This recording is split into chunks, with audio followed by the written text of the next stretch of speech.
com Geraldo Embaló, todas as sextas-feiras, depois das 17h30. Rádio Essencial, em 96.1, uma rádio de palavra. Perguntar não ofende.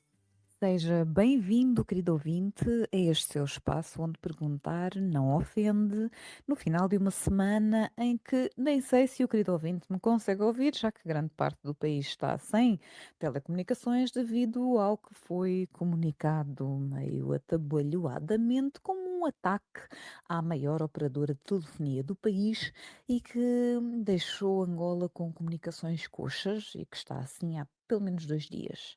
Num piscar de olhos, quase tudo em causa. Comunicações, pagamentos, transportes que dependem de comunicações, reuniões, trabalho, rotinas.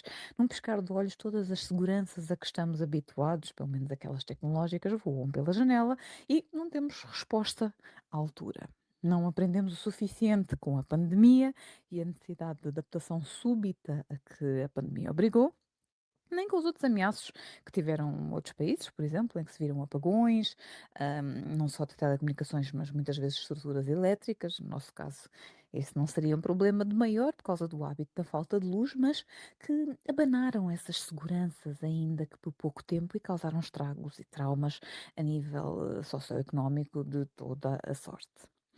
A propósito da pandemia, decorrem nos Estados Unidos as audiências no Senado acerca das origens do Covid, que, no fundo, dão corpo a uma batalha paralela quanto à gestão do Covid, vacinação, não vacinação, a gestão do Covid pelos governos, quanto à implementação de medidas extraordinárias, a obrigatoriedade de vacinação, a obrigação de distanciamento, os curfews, o uso de máscara, etc. As audiências no Senado, em que o líder da saúde na altura, Dr. Fauci, que recomendou essas medidas aos Estados Unidos e ao mundo inteiro, já recusou comentar mais de 100 vezes, invocando o seu direito de defesa sem autoincriminação, mesmo tendo o Presidente da Nação a comentar online sobre ele negativamente, porque está claramente contra ele.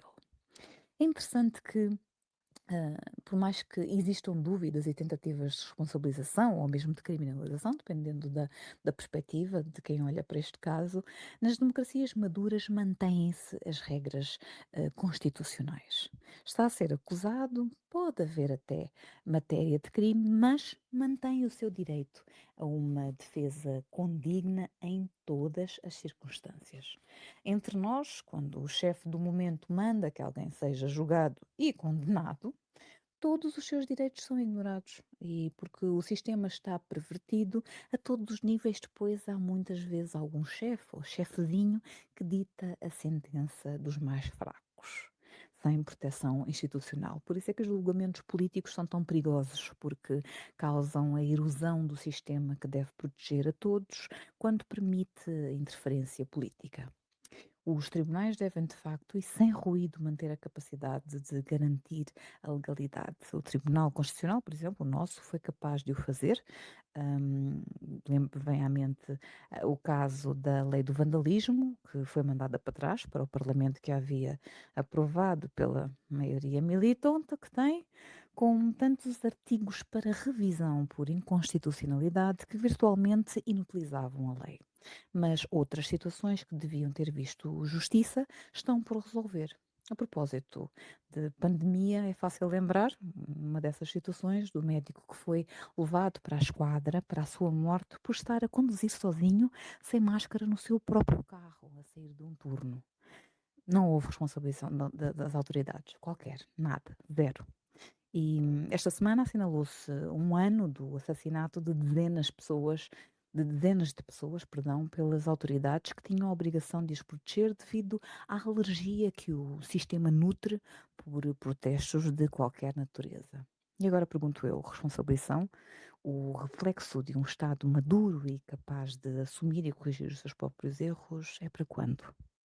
Protestos, manifestações, demonstrações são direitos humanos previstos pela Constituição, por isso mesmo, porque devemos ter todos o direito a fazer com que quem nos governa saiba o que nos vai à alma, saiba qual é a nossa opinião. Temos direito a fazermos-nos ouvir.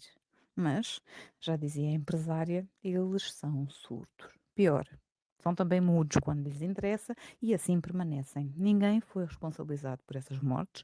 Um ano depois, hum, enquanto algumas pessoas ficaram presas nessa altura e ficaram meses na prisão acusadas de incitar essas manifestações que, mais uma vez, não são crime, são direitos protegidos pela Constituição, e o Estado continuou a não se responsabilizar pelas vidas que tirou. Até agora não se sabe ao certo quantos foram os mortos, porque enquanto as autoridades assumem 30, a UNITA publicou um estudo que fala em pelo menos 90 e é absolutamente indecente que o Estado esteja a fingir que é mais importante prender pessoas ou matar pessoas por propriedade destruída do que autorresponsabilizar-se por mortes que causou devido ao uso abusivo e desproporcional da força policial, que devia garantir a segurança pública, e fez o oposto, tornando-se o verdadeiro perigo, o bicho à solta, porque as pessoas que morreram não tinham armas, não se tratava de uma guerra com dois lados. O que se viu foi as autoridades a reagir com balas verdadeiras, não com munição de plástico que podiam ter usado, ao exercício de direitos humanos pela população. Um ano mais tarde, ninguém é responsabilizado, não há investigações públicas de que se conheçam resultados, pelo menos, e por aí andam os governantes irresponsáveis, absolutamente tranquilos, como se não tivessem destruído famílias, não tivessem encorajado ou pelo menos permitido a morte de angolanos pelas estruturas que deviam estar aí para os proteger e não para os reprimir. Depois das condenações a nível internacional, pela ONU e pelas outras, a nível interno, por várias instituições de defesa dos direitos humanos, o governo tinha prometido investigar os acontecimentos e um ano depois o silêncio continua ensurdecedor para as famílias, como a do menino que teve a mãe que fugia consigo pela mão, morta a tiro pelas costas. É inconcebível que essas mortes fiquem, por isso mesmo, gratuitas, como se não tivessem causado dano a ninguém.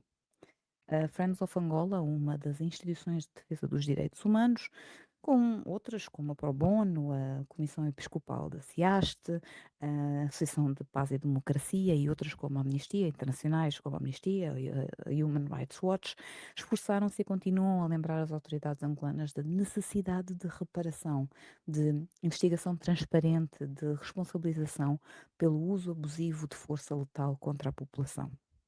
Lembrar da necessidade de uma comissão de inquérito séria que comece um necessário processo de reconciliação dos factos e de reconstituição de um Estado que tenha a capacidade de rever onde falhou e de se emendar, sobretudo.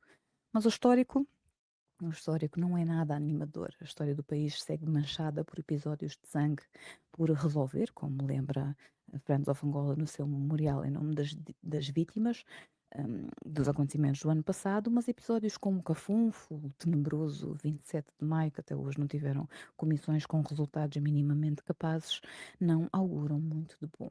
Esperemos que este não se torne mais um exemplo e é com esperança sempre, querido ouvinte, que marcamos aqui encontro. Até à próxima na sua Rádio Essencial. E agora, pergunto eu, com Geraldo Embaló, todas as sextas-feiras, depois das 17h30. Rádio Essencial, em 96.1, uma rádio de palavra. Perguntar não ofende.